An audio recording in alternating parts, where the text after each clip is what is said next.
जय श्री राम दोस्तों, स्वागत है आपके अपने YouTube channel Amit Arya study centre में। दोस्तों आज हम क्लास 10 के संस्कृत के चैप्टर 6 यानी भारतीय संस्कार के बारे में पढ़ेंगे, जो कि काफ़ी इंपॉर्टेंट चैप्टर है। इससे ज़्यादातर क्वेश्चंस पूछे जाते हैं, तो चलिए देखते हैं।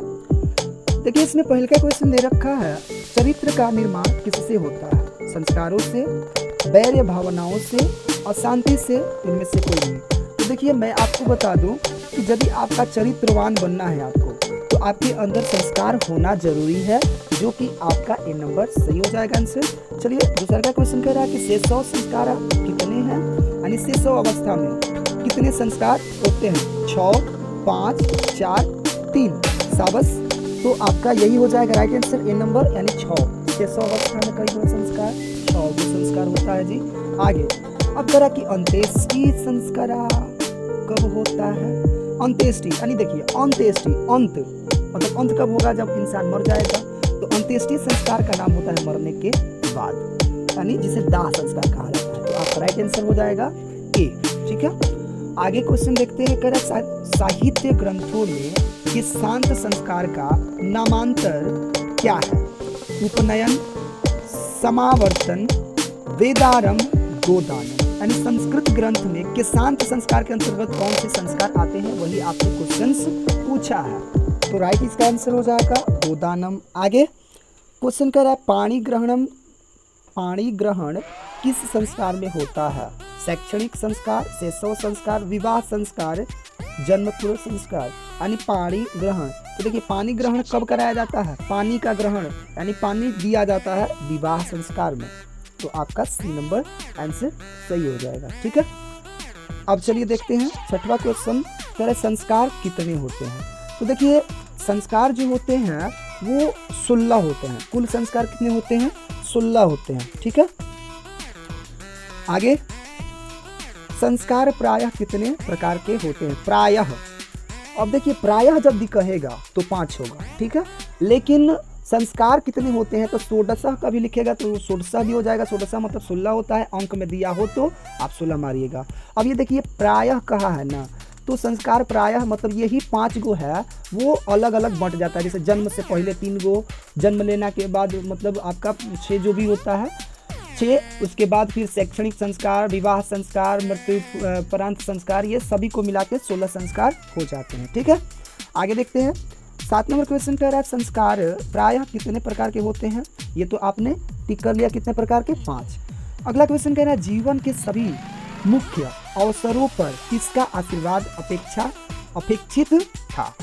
तो कह रहा है कि समवयस्कों का, दोस्तों का, अनुजों का, वरिष्ठों का।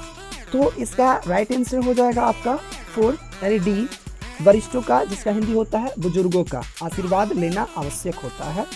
चलिए आगे क्वेश्चन कर रहा है कि सप्तपदी कर्म कांड किस संस्कार में होता है? सप्तपदी हम जानते हैं कि विवाह में ही ना 7 फेरे लिए जाते हैं, सप्तपदी क्रिया होती है। तो आपका ऑप्शन नंबर कौन सा हो जाएगा? बेशक विवाह, बी नंबर हो जाएगा। आगे देखते हैं, आगे वाला क्वेश्चन दिया है, कह रहा है गोदान किस संस्कार का मुख्य कर्म है? गोदान उपनयन संस्कार का, समावर्तन संस्कार का, किसांत संस्कार का, सीमंतोन्नयन संस्कार का। तो इसका राइट सी यानी किसांत संस्कार का आपका राइट आंसर हो जाएगा।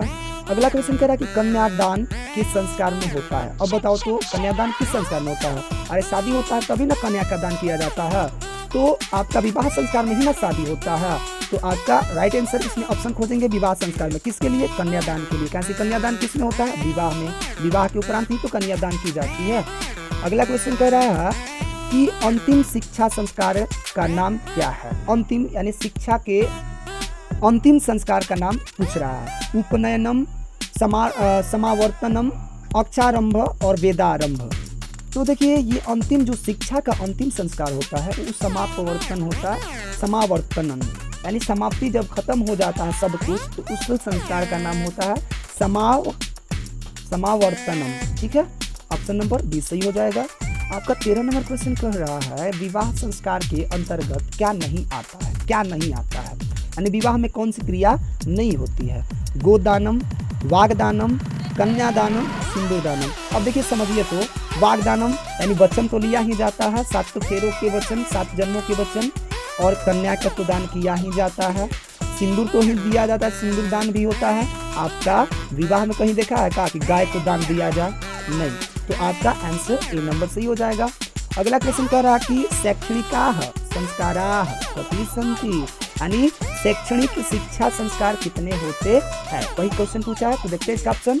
ये आपका आंसर दिया हुआ ऑप्शन में पंच षष्ठ त्रियः द्वादश है, यानी कहता है कि 5, 6, 3 और 12। ठीक है, मैं बता दूं कि आपका राइट आंसर 5 हो जाएगा, ऑप्शन नंबर ए। 5 संस्कार होते हैं शिक्षा के अंतर्गत।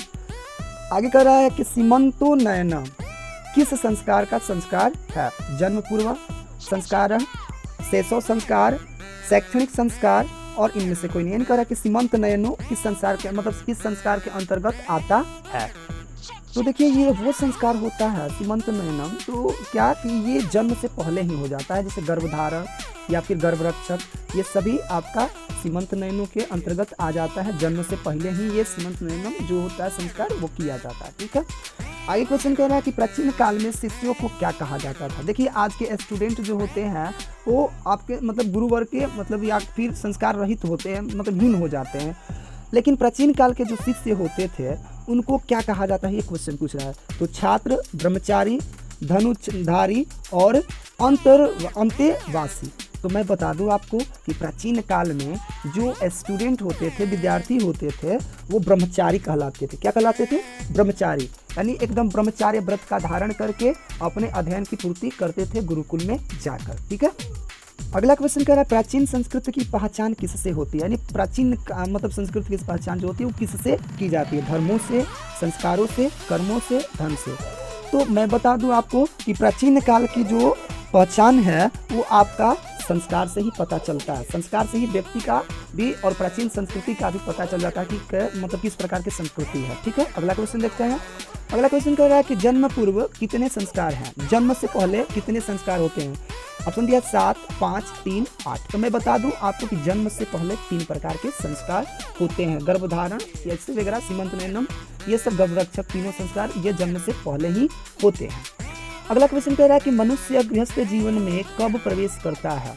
यानी मनुष्य एक मनुष्य होता है, कोई भी मनुष्य, वो गृहस्थ जीवन में कब हम मानेंगे कि वो प्रवेश कर गया? तो जब उसका शादी हो जाता है, यानी विवाह संस्कार के पहले या उपनयन संस्कार के बाद या छोर कर्म के बाद या विवाह संस्कार के साथ ही। तो जब उसका विवाह खत्म होता है या साथ ही विवाह जब चालू हो जाता है, उनका विवाह होने लगता है, तो हम कह सकते हैं कि यह गृहस्थ जीवन में क्या हो जाते हैं? प्रवेश कर गए हैं। ठीक है, अगला क्वेश्चन देखते हैं। कह रहा है कि भारतीय जीवन में किस काल से संस्कारों का महत्व चला आ रहा है? आधुनिक काल से, मध्यकाल से, प्राचीन काल से और अत्याधुनिक काल से। तो आपका राइट आंसर हो जाएगा प्राचीन काल से। देखिए ये सब क्वेश्चन महत्वपूर्ण है जो कि 2019 में आया है, 21 में आया है, सब क्वेश्चन आए हुए हैं। चलिए अगला क्वेश्चन देख रहे हैं। कह रहा है कि पुष्पवन किस संस्कार कब होता है? पुष्पवन संस्कार कब होता है? मरणोपरांत। ये तो हम जानते हैं मरणोपरांत जो होता है वो अंतिम संस्कार होता है, तो पुष्पवनम तो इसमें होगा नहीं। जन्मोपरांत, जन्म के पहले, और गृहस्थाश्रम में। तो ये जो संस्कार पुष्पवनम होता है ये आपका जन्मोपरांत होता है, जन्म के उपरांत। ठीक है, उसके बाद कह रहा है कि वागदानम किस संस्कार में होता है? वाग मतलब वचन के दान कब दिया जाता है जी?